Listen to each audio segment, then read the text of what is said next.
Rahul Winnie గారు కొద్దిగా మాట్లాడేటప్పుడు కూడా పదాలు తెచ్చుకోవాలి. ఎందుకంటే ఇక మీరు యువ లీడర్ అయిపోయింది. ఇక 2-3 ఏళ్ళు అయితే మీరు కూడా సీనియర్ సిటిజన్గా అవుతారు. ఇక టీ షర్ట్లు కూడా మానేసి కొద్దిగా పెద్ద షర్ట్లు వేసుకోండి. ఏదో టీ షర్ట్లతో మోసం చేస్తామంటే కుదరదు కుటుంబము. కాబట్టి మీరు ఒక ప్రధాన ప్రతిపక్ష నాయకుడిగా మాకు గౌరవం ఉంది. కానీ మాట్లాడే ముందు మీరు కూడా ఆ ప్రధాన ప్రతిపక్ష నాయకుడు మాట్లాడాల్సిన మాటలే మాట్లాడండి. నరేంద్రుడు ఇట్లాంటి మాటలు పద్ధతి కాదు. ఎవరికి కూడా ప్రపంచంలో ఏ మోడీకి ఏ ట్రంప్కు ఈనము, ఏ ట్రంప్కు ఈనము. మాకు దేశం ముఖ్యం, ధర్మం ముఖ్యం, దేశ అభివృద్ధి ముఖ్యం.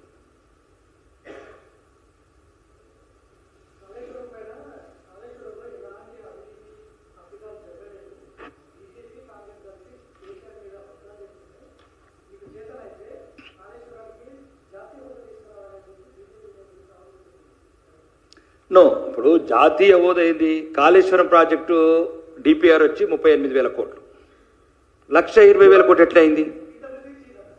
నో, ఫస్ట్ అతను పెంచిందే అపరబ్రహ్మ.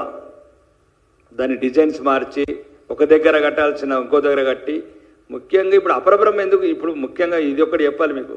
కవితమ్మకైతే కల్వకుట్ల కుటుంబానికి ఆ ధర్నా చౌక్లో నిలబడడానికి కూడా అర్హత లేదు. ప్రజాస్వామ్యాన్ని ఊపిరి నిలిపి శాంతియుతంగా ధర్నాలు చేసిన ధర్నా చౌక్ను ఎత్తేసిన కల్వకుట్ల కుటుంబం ఈరోజు ఏ ముఖం పెట్టుకొని పోయింది కవితమ్మ అక్కడికి? ఈ ప్రపంచంలో ఎవరికైనా అర్హత ఉండొచ్చు, కానీ ఆ ధర్నా చౌక్లో ఉండడానికి మాత్రం కల్వకుట్ల కుటుంబానికి మాత్రం అర్హత లేదు. ఒకటి. రెండోది, అపరబ్రహ్మని గౌరవనీయ పిసి ఘోష్ గారు కమిషన్ పిలుస్తున్నది. సీనియర్ రిటైర్డ్ జడ్జిల వాళ్ళు, న్యాయాలు తెలిసిన వాళ్ళు, ధర్మాలు తెలిసిన వాళ్ళు, రూల్స్లు తెలిసిన వాళ్ళు, వందలాది మంది ఇంజనీర్లను పిలిచారు, రాజకీయ నాయకులను పిలిచారు, ప్రొఫెసర్లను పిలిచారు. దాంట్లో ఇన్వాల్వ్మెంట్ ఉన్న ప్రతి ఒక్కరు పిలుస్తున్నారు. దయచేసి కవితమ్మ డాడీకి ఇంకొక లెటర్ రాయు, daughter to daddy, daddy daddy. అప్పుడు ఏదేదో మాట్లాడినావు, అపర బ్రహ్మన్నావు. మీరు కావాలంటే వీడియో మీద చూడండి. నేనే డిజైన్ చేశాను మొత్తం, ఎవరికి ఏం తెలియదు, ఎంట్రికలు కూడా తెలియని ఎంట్రికలతో సహా చూపించాడు.